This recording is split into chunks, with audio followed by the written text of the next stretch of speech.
시간이 됐기 때문에 오늘 얘기를 시작을 하는 거로 하겠습니다.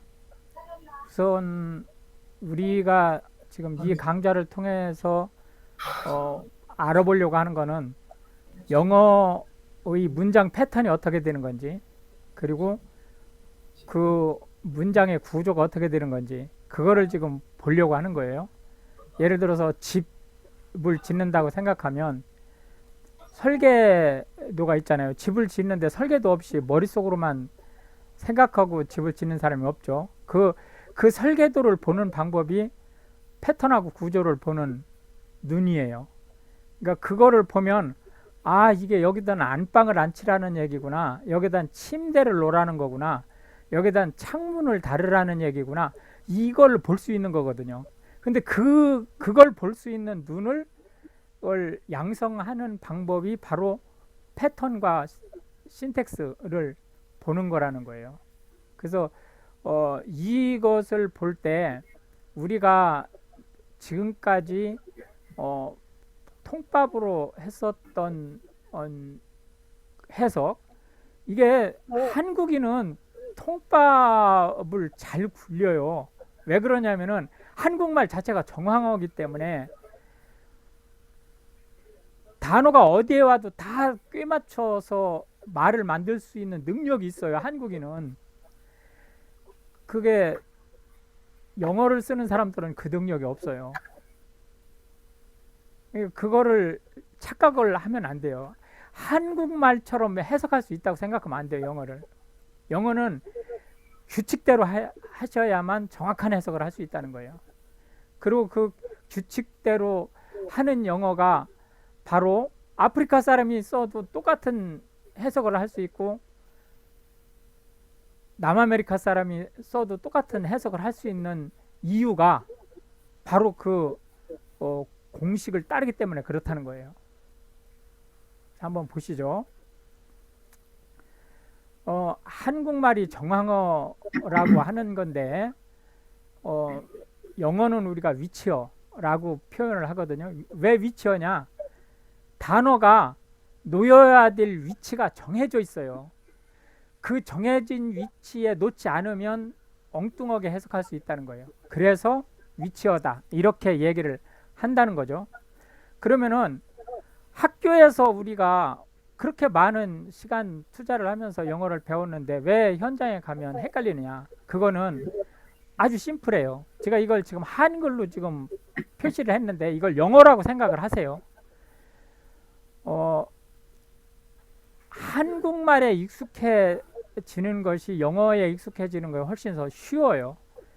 많은 분들이 한국말과 영어의 구조가 다르기 때문에 한국말의 구조를 아는 게 영어 구조 아는 거 아무 영향을 안 끼친다라고 생각을 하거든요. 그런데 사실 그게 아니에요. 같은 말이기 때문에, 말이라는 그 것에서 가지고 있는 특성이 똑같아요. 그렇기 때문에 한국말의 구조를 잘 이해를 하면 영어의 구조를 잘 이해할 수 있어요. 그래서 한번 한국말로 표현한 걸 한번 보세요. 실제 우리가 그 말을 색깔을 좀 다른 거로 해서 표현을 해보겠습니다. 나는 학생이다. 이게 이 나는이라고 하는 것이 주어죠. 그리고 학생이라고 하는 것이 우리나라 말로는 학생이다, 이게 서술어죠. 학생이다가 서술어예요. 그런데 영어로 보면 학생이라는 것이 보어고 이다 라고 하는 것이 비동사예요. 그래서 얘가 V를 이루죠. 근데 어쨌든, 근데 이렇게 된 문장을 우리가 학교 문법에서 배운단 말이에요.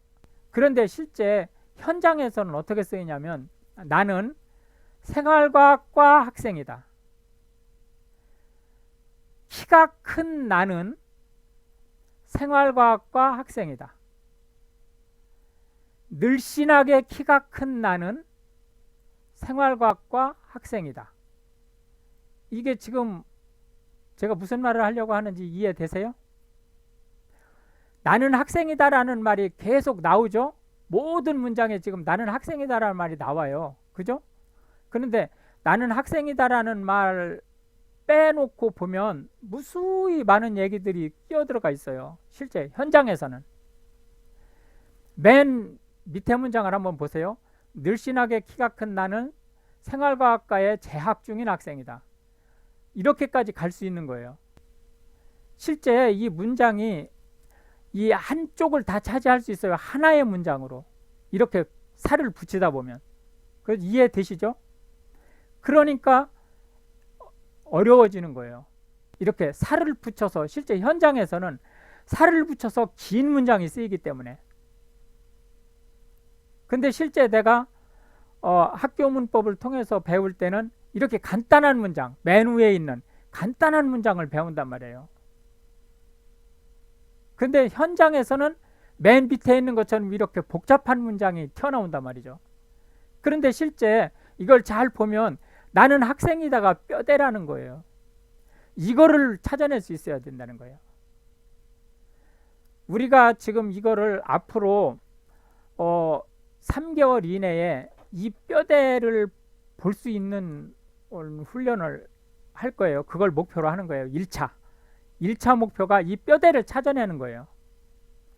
이 뼈대를 찾아내면 그 다음에는 이런 것들은, 예를 들어서 늘씬하게 키가 큰 이라는 것은 나는 이라는 것을 꾸며주는 거구나 라고 하는 것을 이렇게 분리할 수 있어야 돼요. 그거를 앞으로 3개월 안에 4, 5, 6 해서 방학 시작될 때에는 이제 그 뼈대 추리는 것에서 방학 시작하면은 이제 문장을 커팅해 가지고 이게 무슨 의미구나 라고 하는 것을 정확하게 뜯어볼 수 있는 거를 시작할 거예요. 그러니까 방학이 시작되기 전에 목표는 어디까지냐면 뼈대를 알아보는 게 방학 시작하기 전까지의 목표예요. 일단 서둘지 마시고 천천히 가시는 거로 하겠습니다.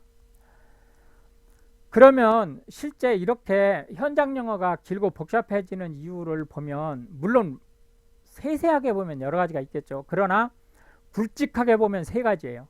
굵직하게 보면 세 가지 이유 때문에 이렇게 현장 영어가 복잡해지는 거예요. 그 뭐가 그렇게 현장 영어를 복잡하게 하느냐라고 하는 걸 한번 보시면, 제일 큰 문제가 수식어예요. 수식어 때문에 이게 복잡해지는 거예요. 수식어는 크게 두 가지예요. 수식어는 하나는 형용사, 또 하나는 부사. 이 두 가지예요. 형용사는 명사를 수식하는 말이고요. 부사는 명사를 제외한 나머지를 수식하는 말이에요. 얘네 때문에 일단 문장이 복잡해져요. 그래서 이건 형용사고 이건 부사구나 라는 것을 일단 도려낼 수 있으면 뼈대가 한눈에 딱 보이죠. 그러니까 실제 1차 방학되기 전에 볼 수 있는 눈을, 무슨 눈을 기르느냐, 그게 목적이냐면 형용사와 부사를 도려내는 거를, 구분할 수 있는 거를 볼 수 있는 눈을 기르는 게 방학되기 전까지의 목표예요. 그러면은 형용사와 부사를 도려내면 그 다음에는 기본적인 해석을 언제든지 할 수 있는 구조가 되는 거예요. 그 다음에 이제 두 번째로 어휘 덩어리 때문에 복잡해져요. 이거를 우리가 어휘 덩어리를 프레이즈라고 해요. 구라고 하는 거는 단어 2개 이상이 모여서 한 단어처럼 이루어지는 거. 나라고 하는 것이 단어인데 는이라는 조사가 붙으면 는도 단어예요. 그죠? 너무 오래돼서 헷갈리고 까먹었을 수 있죠. 그러나 조사는 단어예요. 어미는 단어가 아니죠. 어미는 단어가 아닌데 조사는 단어예요. 어쨌든 그러니까 나는 그러면 명사 구운 거예요. 는이 단어기 때문에. 이렇게 2개 이상의 단어로 묶어서 하나처럼 작동되는 거를 라고 하는 거예요. 2개 이상이니까 3개, 4개, 5, 6, 7개 몇 개가 될지 몰라요. 그러니까 실제 리미트는 없는 거예요. 리미트는. 그러나 단어가 2개 이상 모여서 이루어지면 구라고 한다. 그 다음에 이제 또 한 가지가 뭐가 있느냐면 이중으로 문장이 이루어지는 것 때문에 또 그래요. 근데 여기서 이중으로 이루어지는 문장 2가지가 있거든요. 하나는 복문이라는 게 있고 하나는 중문이라는 게 있어요. 근데 중문은 별로 중요하지 않아요. 중문은. 왜냐면은 and, or, but 이런 거를 통해서 묶어지기 때문에 한눈에 딱 볼 수 있어요. 등위접속사라고 하는 등위접속사라고 하는 것을 통해서 중문이 만들어지거든요. 그러니까 중문은 그렇게 별로 중요하지 않아요. 한눈에 알아볼 수 있기 때문에. 문제는 복문이 문제예요. 복문이 사람을 죽이는 거예요. 근데 사실은 이 복문보다 더 까다로운 게 구예요. 이게 일반적으로 사람들이 구는 단어가 2개 이상으로 모여서 만들어지지만 문장, 복문할 때 이 문장은 반드시 주어 동사 구조를 갖는 게 문장이거든요. 그러니까 의미상 문장이 더 크죠, 구보다. 그런데 영어에서는 구 안에 문장이 들어갈 수 있어요. 그래서 구가 더 복잡해져요. 실제로는 구가 더 복잡한 거다. 그런데 일단 오늘은 거기까지만 일단 이해를 하고 넘어가세요. 왜 그렇게 복잡해지는지 이거는 앞으로 나올 거예요. 직접 보면서 이제 얘기가 될 거예요. 자, 이제 그 다음에 계속해서 길고 복잡한 문장이 그러면은 이렇게 수식어 때문에 길어지고 또 구 때문에 길어지고 또 복문 때문에 길어진다고 했는데 그러면은 이거를 어떻게 칼질해서 내가 I am a boy처럼 문장을 볼 수 있는 눈을 기를 것이냐, 그건 크게 4가지로 제가 제안을 하는 거예요. 이 강좌에서 제안을 하는 것이, 첫 번째로는 패턴 분석이 1차, 패턴 분석이 1차 목표다. 그러니까 패턴이라고 하는 것은 특정한 어떤 단어가 나온다든지 또는 의미 전달을 하려고 할 때는 이런 스타일로 말을 한다 라는 것이 패턴이에요. 그러니까 예를 들자면 우리가 지금 우리 재수 가구님 뒤 커튼을 보면 그 무늬가 이렇게 반복되죠. 일정한 룰을 가지고. 그죠? 재수 가구님 커튼을 한번 보세요. 다른 분들도 일정한 그 룰을 가지고 무늬가 반복되잖아요.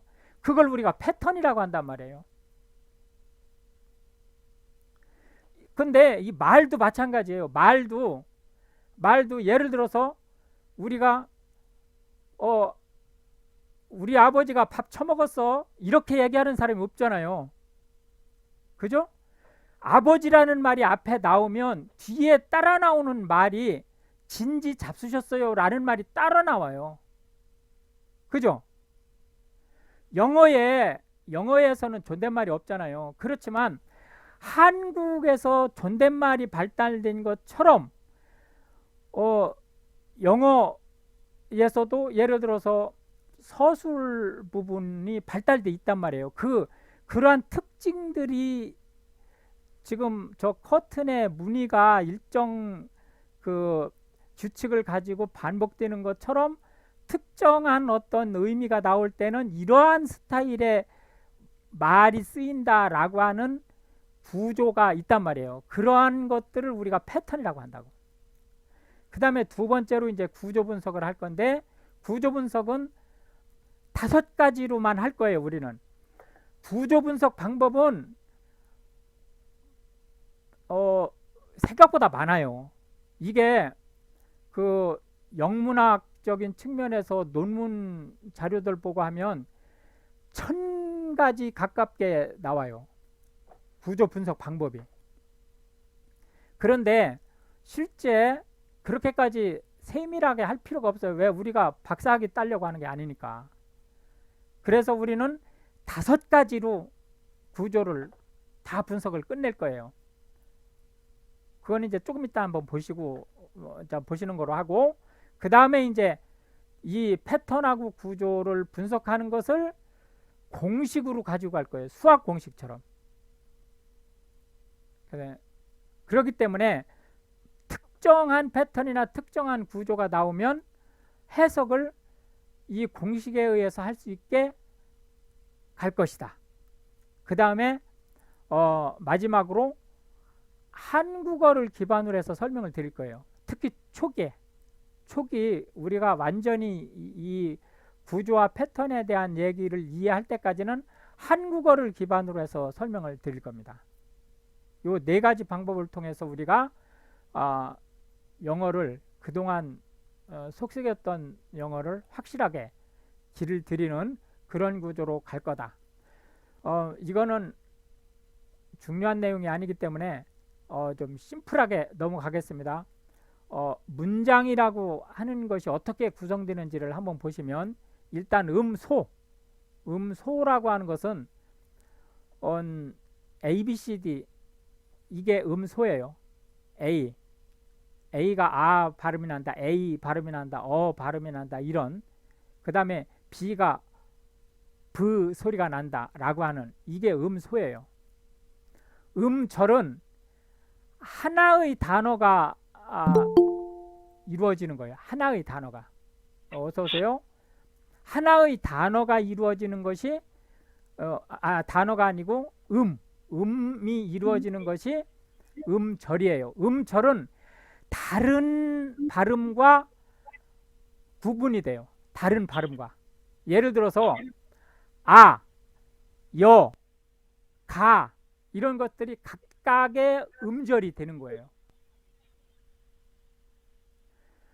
가와 거는 음절이 다른 음절이죠. 그러나 가에도 기억이라는 음소가 들어가 있고 거에도 기억이라는 음소가 들어가 있는 거예요.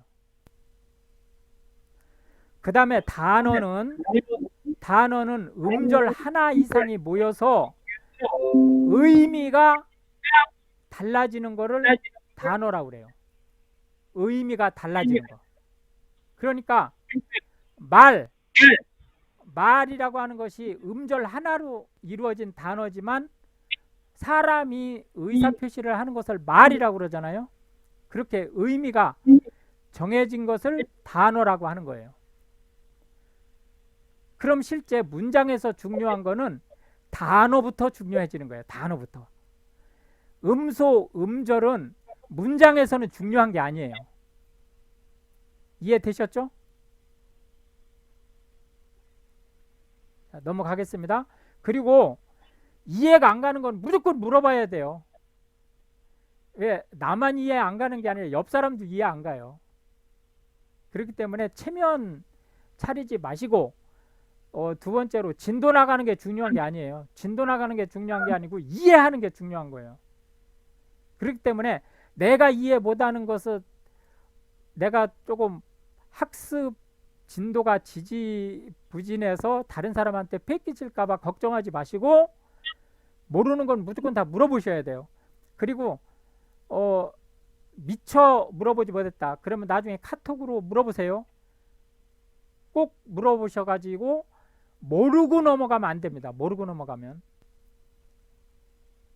이 과정 자체가 워낙 심플하게 아까도 얘기했듯이 한글을 기반으로 해서 설명을 할 거기 때문에 심플하게 된 것이라서 이해를 못 하시면 사실은 안 되는데, 그래도 이해하기가 어려운 게 있으면 어떤 경우에도 그냥 넘어가시면 안 됩니다. 무조건 이해하고 넘어가셔야 돼요.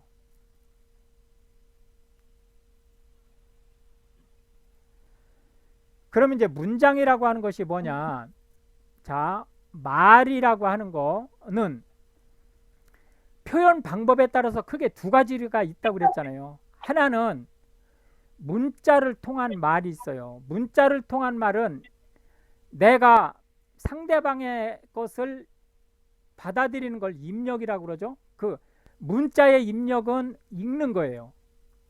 내 의사를 상대방한테 표시하는 것은 출력이라고 그러죠. 문자의 출력은 쓰기예요. 또 다른 측면은 말을 통한 거죠. 소리를 통한 거죠. 소리의 입력 구조는 듣기죠. 듣기. 상대방의 뜻을 내가 받아들이는 거, 입력 구조는 듣기예요. 그리고 내 의사를 상대방한테 전달하는 출력 구조는 말하기죠. 스피킹.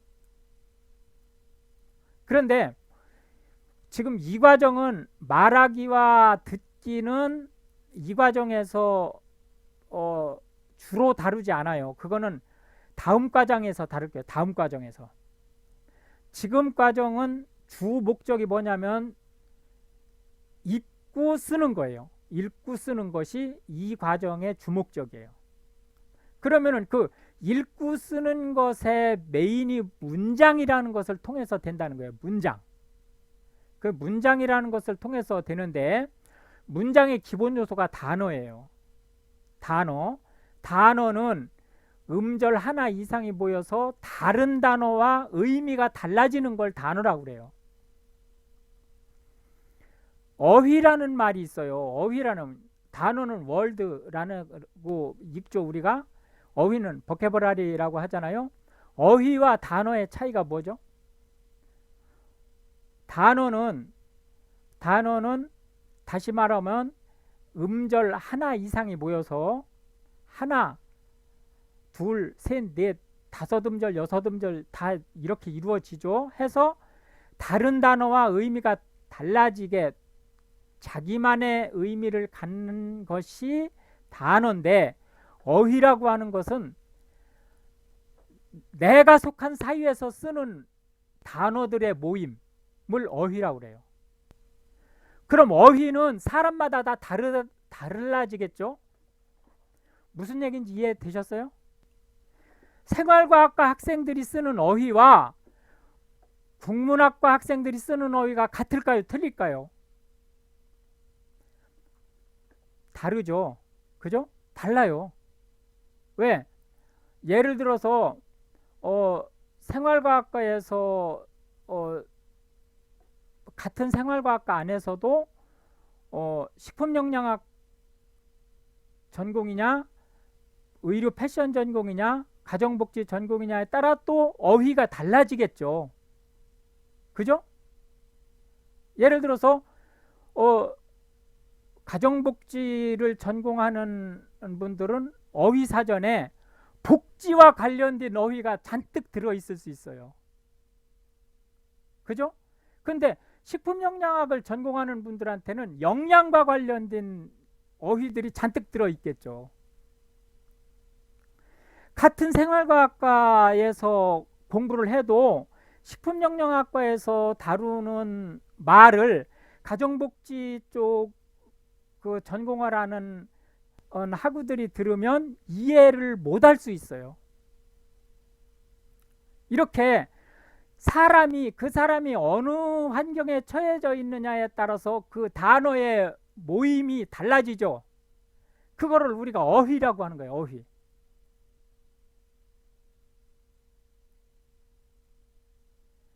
그러면은 예를 들어서 재숙 씨나 정덕 씨가 쓰는 어휘와 명순 씨나 미화 씨가 쓰는 어휘가 다르다고요.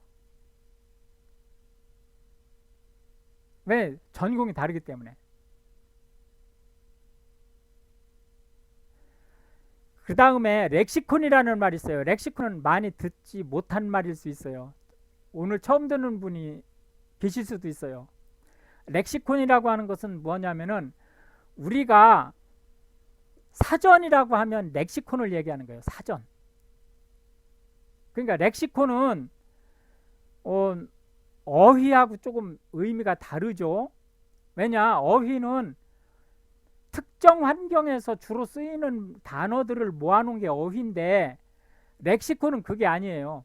렉시콘은 모든 단어가 다 모여 있어요. 모든 단어가. 그러니까 사전에는 사전에는 그 언어에서 취급되는 모든 단어가 다 수록되어 있는 거예요. 그런데 이 어휘에서 쓰는 말과 렉시콘에서 쓰는 말이 조금 다를 수 있어요. 무슨 얘기냐면, 자 보세요. 지방이라는 말이 있어요. 지방. 미화 씨나 명순 씨는 지방이나 기름이나 같은 말로 쓸 수 있어요. 그래도 누구도 뭐라고 안 해요. 그죠?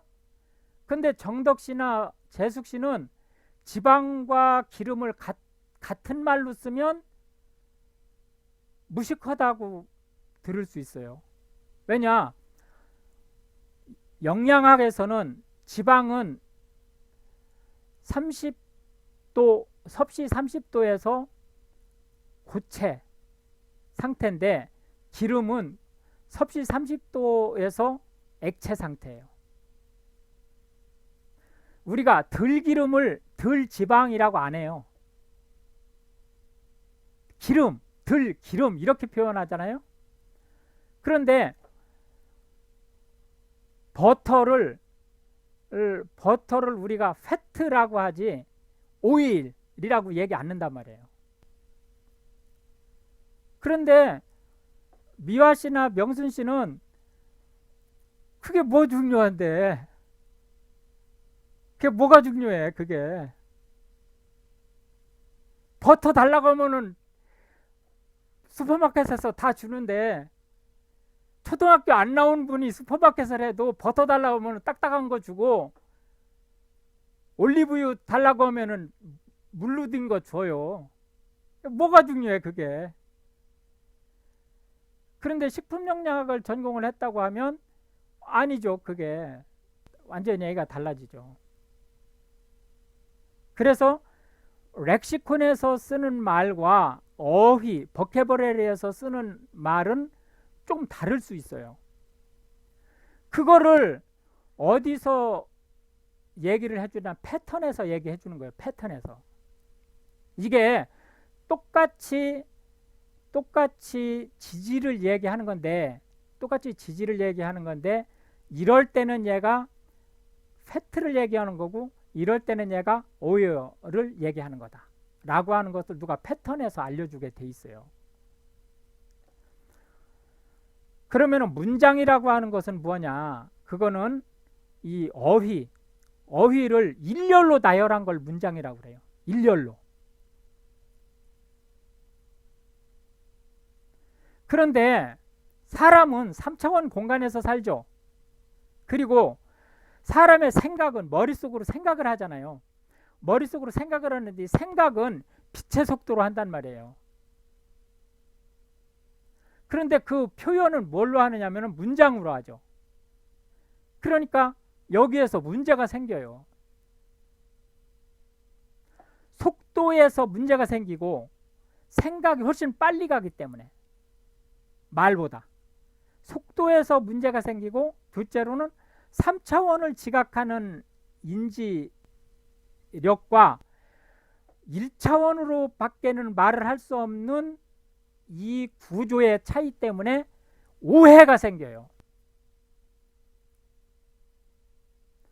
그래서 그 오해를 가장 줄일 수 있는 방법 중에 하나로 바로 패턴과 구조를 공식화하는 거예요. 참고로 의학용어는 라틴어를 써요. 라틴어를. 의학용어는 라틴어를 쓰는데 많은 분들이 그런 얘기를 해요. 잘난 척한다고 생각을 해요. 잘난 척한다고. 많은 분들이 그런 생각을 하거든요. 그리고 그 환자의 권리를 주장하는 분들이 지속적으로 요구하는 것이 의학용어의 일반화를 지속적으로 요구를 해요. 그래서 지금 한국에는 의학용어가 거의 대부분 바뀌었어요. 한글로. 그렇게 지금 가고 있어요. 완전히 바뀌지는 않았지만 아마도 지금 40대 정도인 분들이 이제 완전히 최 그 고위층에 이르를 때쯤 되면 완전히 바뀔 수도 있어요. 그런데 이게 어떤 문제를 야기할 수 있느냐면, 예를 들어서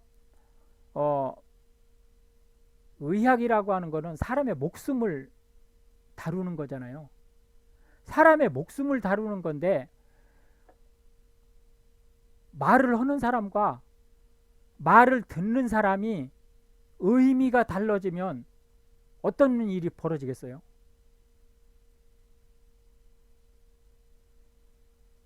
혈관을 잡으라고 했는데 혈관을 누르라고 한 소리로 들었어요. 그러면은 터지죠, 혈관이. 제가 무슨 얘기를 하려고 하는지 이해되세요? 의학 용어가 라틴어를 쓰는 거는 잘난 체 하려고 쓰는 게 아니에요, 원래. 왜? 라틴어는 죽은 언어잖아요. 그죠? 라틴어는 죽은 언어예요. 누구도 안 쓰니까. 누구도 안 써요, 라틴어는. 그러니까 발전이 없어요. 라틴어에 새로운 단어가 추가되거나 빠지거나 의미가 변동되지 않아요. 그죠? 예를 들어서 우리는 너 공갈 치지 마, 이런 얘기를 했다고 쳐요. 원래 공갈은 협박이란 뜻이잖아요. 그런데 우리는 그 공갈이라는 말을 거짓말이라는 말로 바꿔 쓰고 있잖아요. 말은 시대가 바뀌면 바뀌어요. 그리고 쓰는 사람에 따라서 의미가 달라져요. 그 그룹에 따라서 의미가 달라져요. 그런데 라틴어는 죽은 언어이기 때문에 의미가 달라질 수가 없죠. 미국인이 써도 그 말이고 한국인이 써도 그 말이에요. 간호사가 써도 그 말이고 의사가 써도 그 말이고 정형외과에서 써도 그 말이고 성형외과에서 써도 그 말이고 피부과에 써도 그 말이에요. 똑같은 의미고 똑같은 말이에요. 그러니까 이 문장에서 실제 우리가 1차원적 구조로 의사표시를 했을 때 그것이 어떻게 가장 정확하게 말하는 사람의 의사를 상대방한테 정확하게 전달할 수 있느냐라고 하는 것은 구조화된 언어를 통해서, 공식화된 언어를 통해서 가능해질 수 있다는 거예요. 완전히 가능한 건 아니에요. 사람의 일이기 때문에. 완전히 가능한 건 아니지만 그래도 가장 가능하게 해준다 이거예요. 그래서 문장의 구조와 의미를 전달하는 공식, 그리고 상대방으로부터 전달받은 의미를 해석하는 공식이 일정해야 된다는 거예요. 그런 의미로 우리가 구조와 패턴을 보는 것이 대단히 중요하다라고 하는 거죠. 실제 우리는 품사라고 하는 것이 성분을 품사라고 그래요. 예를 들어서 집을 질 때 성분, 이거는 시멘트는 뭐 벽을 바를 때 쓴다, 이런 식의 그 성분을 우리가 품사, 언어에서, 문장에서는 품사라고 얘기를 하는데, 이 품사가 영어에서 대표적인 게 팔품사고, 팔품사만 있는 게 아니죠. 대표적인 게 팔품사일 뿐이니까 여러 개의 품사가 있죠. 그런데 실제 패턴이나 구조로 볼 때는 품사가 딱 4개밖에 필요 없어요. 딱 4개밖에. 첫째로 4가지를 얘기를 할 거예요. 그리고 실제 우리가 6가지를 쓸 겁니다. 총 6가지를 쓸 건데, 이 4가지면은 모든 문장을 분석할 수 있어요. 그래서 앞으로 우리가 4+2 구조에서 4+2 구조에서 4개의 품사만 집중을 할 겁니다. 그 첫 번째 품사가 명사예요. 명사는 사물을 다른 사물과 구분하는 것이 명사예요. 특정 사물을 다른 사물과 구분하게 하는 것이 명사다. 그리고 명사가 나오면 우리는 무조건 어떻게 표현할 거냐면 명사 앞에 대괄호, 명사 뒤에 대괄호 이렇게 표시할 거예요. 만약에 I라는 영어 단어가 나왔다. 그러면은 여기에 우리가 이렇게 대괄호로 이렇게 표시할 거예요. I. 왜냐? I가 명사이기 때문에.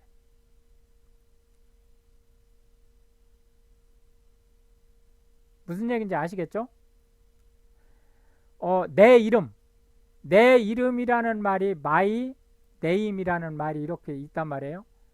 이렇게 있을 때 이 my name 이것이 이렇게 명사로 묶어질 거예요.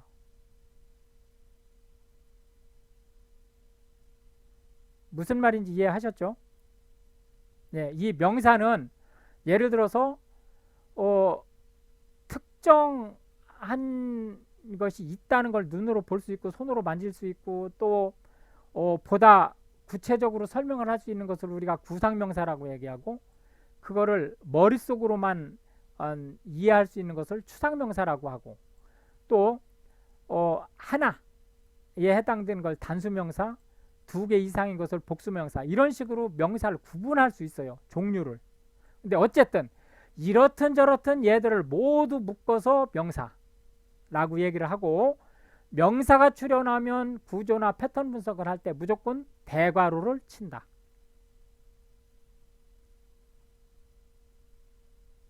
그 다음에 두 번째 중요한 그 품사가 동사.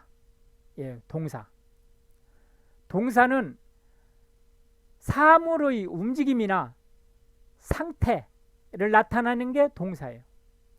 사물의 움직임이나 상태를 나타내는 게 동사다. 이렇게 명사와 동사 두 가지가 문장의 기본이에요. 명사와 동사가 있으면 기본적으로 문장이 이루어질 수 있어요. 이 동사가 나오면 우리는 어떻게 표현할 거냐면 앞뒤에 슬래시로 묶을 거예요. 슬래시로. 앞뒤에.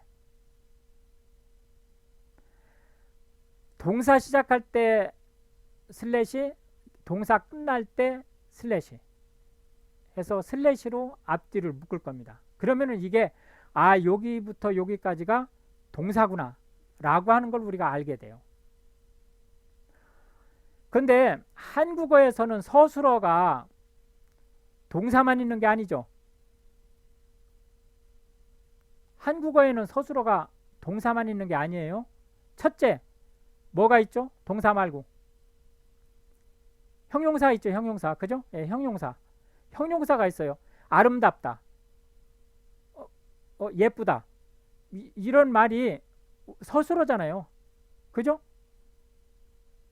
정덕 씨는 예뻐요 라고 하면 예뻐요 라는 말 자체가 서술어잖아요.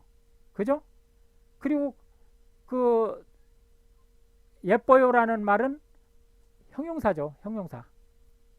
그런데 영어에서는 형용사는 서술어가 될 수 없어요.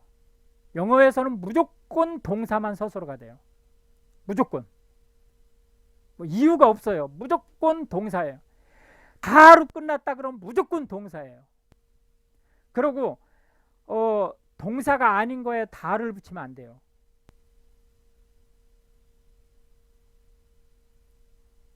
그 다음에 한국어에서는 서술어가 또 뭐가 될 수 있죠? 명사가 서술어 될 수 있죠. 그죠?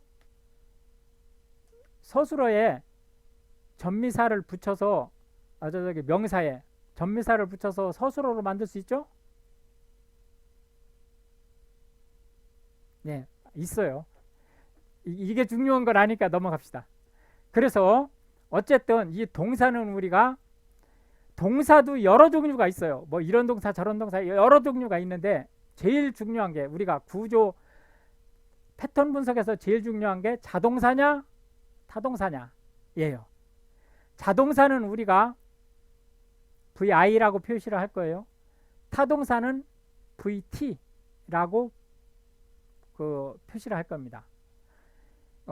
이 VI에 해당되는 건 V1, V2. 우리가 V1 그러면은 1형식 동사, V2 그러면은 2형식 동사라고 얘기하는 거예요. 그리고 타동사에는 V3, 4, 5 이렇게 해서 총 5가지가 있다. 그리고 조동사를 따로 나눌 거예요. 조동사를 따로 빼서 얘기를 할 겁니다. 만약에 조동사가 나왔다 그러면 조동사부터 시작하는 거예요. 예를 들어서 I can do 그러면은 can do 이렇게 본동사가 지금 do잖아요. 조동사 앞에 can이 나왔죠. 이렇게 조동사부터 슬래시가 시작돼서 본동사에서 슬래시가 끝나는 거예요. 이거를 우리가 동사라고 얘기하고, 영어에서는 서술어가 동사밖에 없다. 세 번째로 4가지라고 그랬잖아요. 우리가 품사로 다룰 게 4가지라고 했는데, 세 번째가 뭐냐면 형용사예요. 우리가 형용사는 어떻게 표시할 거냐면 중괄호로 표시를 할 거예요. 중괄호로. 이렇게 중괄호 표시를 하면 형용사라고 우리가 구분을 하는 거예요. 그리고 형용사를 표시할 때 여기다가 우리가 소문자로 A 이렇게 써줄 거예요. 이거는 앞으로 우리 강좌에서 이렇게 중괄호하고 소문자로 A라고 쓰면 얘는 형용사를 뜻하는 거구나 라고 이해하시면 돼요.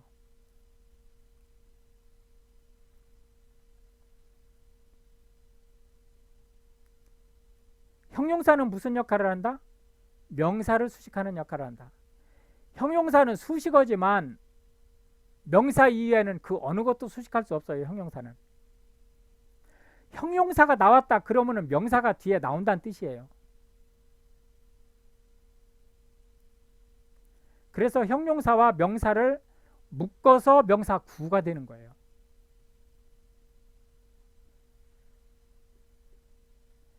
그 다음에 네 번째 품사는 부사예요.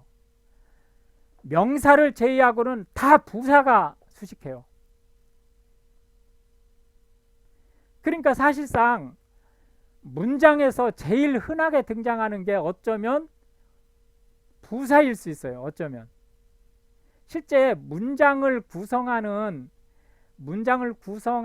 요소는 크게 2가지예요. 명사하고 동사. 크게 2가지고 어쩌다가 형용사가 보어로 나와요. 어쩌다가. 근데 많지 않아요. 형용사가 보어로 나오는 경우가 많지 않아요. 어쨌든 문장에서 대부분 골격은 명사하고 동사가 차지하는데 실제 가장 흔하게 눈에 띄는 것은 부사일 수 있어요. 왜냐하면 명사를 제외한 나머지는 모두 부사가 수식하기 때문에. 형용사도 부사가 수식해요.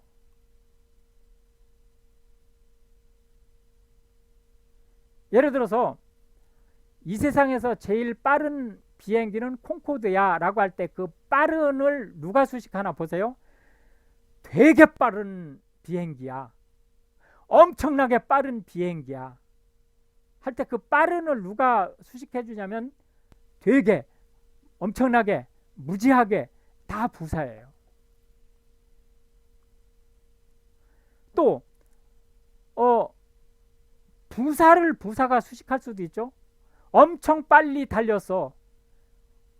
그 엄청이 빨리를 수식해 준단 말이에요. 빨리가 부사인데. 또는 부사는 문장도 수식할 수 있어요. 말하자면 이 말은 저 말이야 라고 할 때 이 말하자면 이런 식의. 그 부사는 그 뒤에 나오는 전체 문장을 수식할 수 있어요. 이렇게 4가지가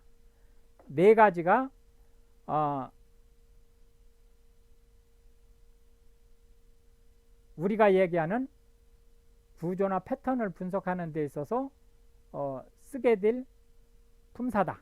이렇게 보시면 되고, 이렇게 세 가지를 제외한 명사, 동사, 형용사를 제외한 나머지 품사는 모두 광의의 부사예요.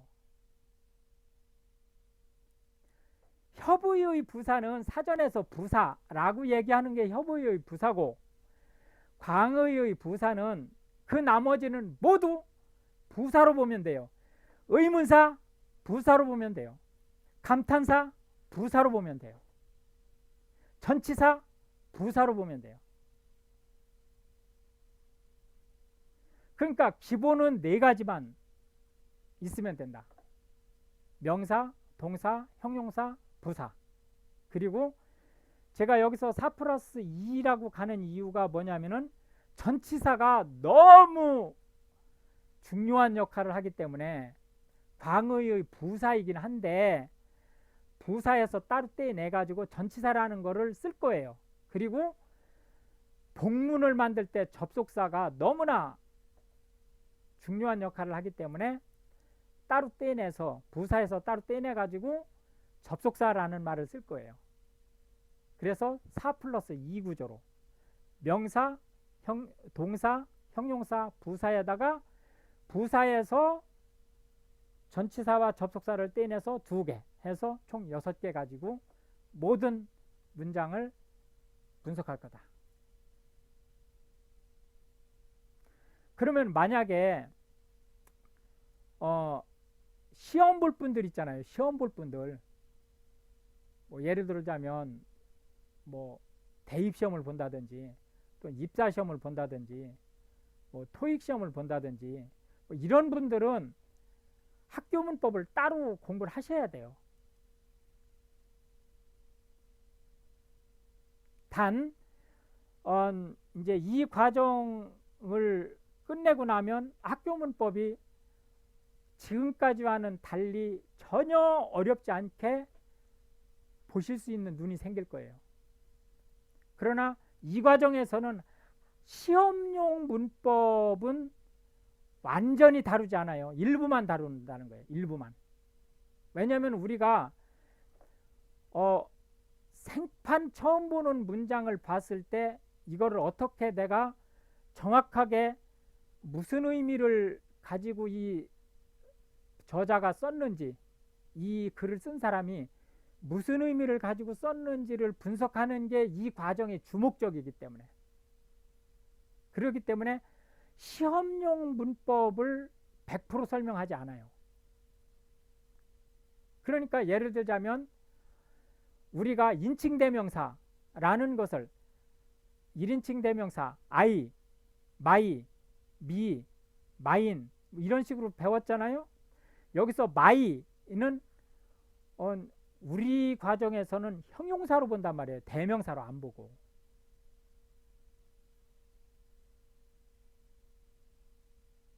그거는 진짜로 현장에서 쓰는 영어에서 my라는 말이 형용사로 쓰이기 때문에 여기서는 형용사로 취급하는 거예요. 그걸 대명사로 취급을 안 해요. 그러니까 시험을 보실 분들은 학교 문법을 따로 구분을 한 번 더 하셔야 돼. 단지 아까도 얘기했듯이 우리 과정을 마치고 나면 지금까지와는 전혀 다른 문법을 보실 수 있어요. 학교 문법 책을 보실 때. 아, 이게 그 얘기구나 라고 하는 것을 보실 수 있다는 거예요.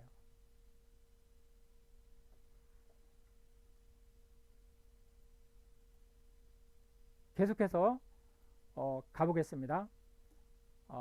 잠깐만요. 그래서 이 부사는 우리가 어떻게 표시할 거냐면 소괄호, 우리가 그냥 괄호라는 말 있죠.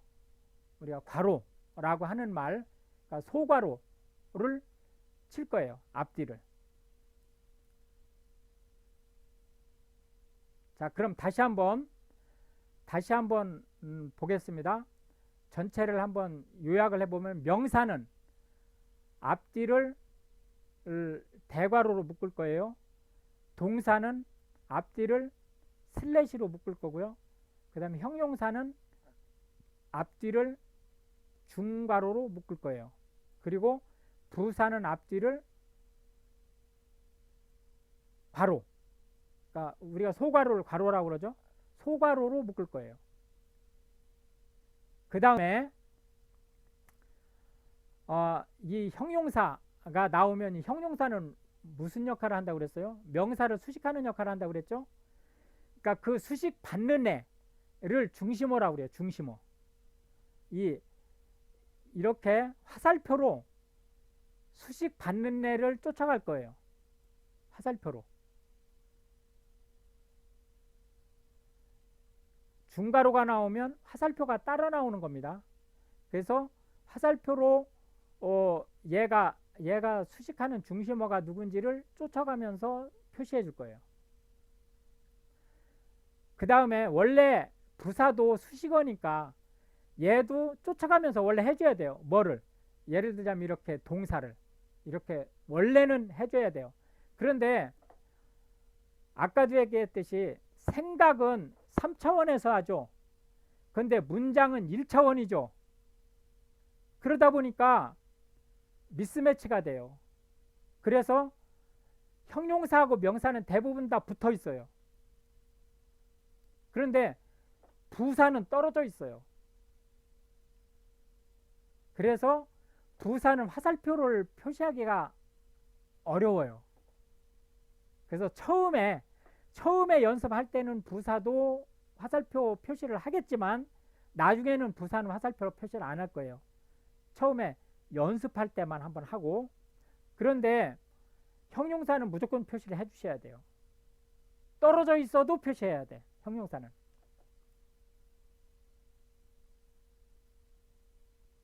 그 다음에 또 한 가지 우리가 리커시브라는 말이 있어요. 리커시브 뭐냐면은 중첩이라는 건데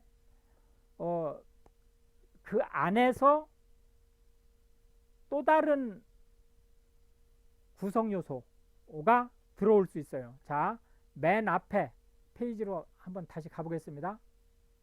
맨 앞에 페이지가 긴 문장이 나와 있기 때문에 그 맨 앞에 페이지를 한번 가서 보면, 자 보세요. 여기서 지금 얘기했던 거를 가지고 한번 보시죠. 나는 학생이다. 이렇게 되죠. 무슨 말인지 이해되세요? 지금 제 화면 잘 보이시나요? 화면 안 보이는 분 안 계시죠? 그런데 요거 나중에는 이제 이렇게 안 하고 이 형식은 학생이다부터 이걸 이렇게 갈 거지만 어쨌든 자, 그 밑에 부를 한번 보세요. 나는 생활과학과 학생 이렇게. 그런데 여기 생활과학과도 명사고 학생도 명사죠. 이렇게 중첩해서 분석을 할 거예요. 자, 다시 한번 보세요. 생활과학과도 명사고 학생도 명사예요. 그래서 명사 표시를 대괄호로 묶어주고, 그 다음에 생활과학과 학생이라는 말이 명사 구죠. 그래서 이 명사 구도 바깥에서 한 번 더 이렇게 묶어주는 거예요. 이거를 제가 중첩이라는 말로 표현을 할 거예요.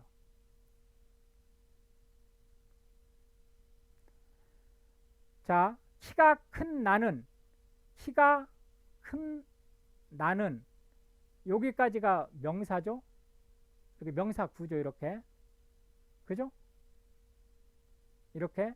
그리고 키가 큰이라는 거는 이게 형용사 절이에요. 나중에 영어에서 보면 이게 절입니다. 키가 큰 해서 이렇게 나는 이렇게 넘어가죠. 형용사로 이렇게 구분을 해주죠. 이런 식으로 중첩해서 분석을 가장 작은 단위까지, 가장 큰 단위부터 가장 작은 단위까지 그 안에서 다시 분석을 하게 될 거예요. 그러니까 분석은 한 번 하고 끝나는 것이 아니고 이렇게 묶음으로 부나 절로 나올 때는 그 안에서 또 구조 분석을 한 번 더 하게 된다 라고 하는 거예요. 그러니까 자 다시 한번 얘기하면 어, 이렇게 맨 밑에 걸 한번 봅시다. 늘씬하게 키가 큰 나는, 이게 사실은 이제 전체가 이렇게 명사 구조. 그렇지만 여기에서 늘씬하게는 키가 큰을 이렇게 그 수식을 해주는 거고, 키가는 주어고 큰은 서술어고 해서 얘가 다시 형용사가 돼서 나는을 이렇게 수식을 해주고, 이런 구조로 해서 이 구조 분석한 것 안에서 다시 구조 분석이 되는 거예요. 자, 오늘은 정확하게 어떻게 하는지까지는 아직 모르셔도 돼요. 그러나 분석을 할 때 그 안에서 또 될 수 있다.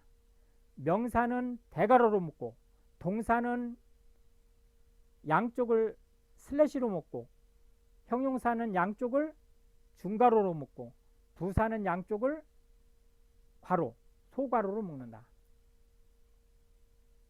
예, 거기까지만 이해를 하시고, 일단은 오늘 얘기는 여기서 마치고, 제가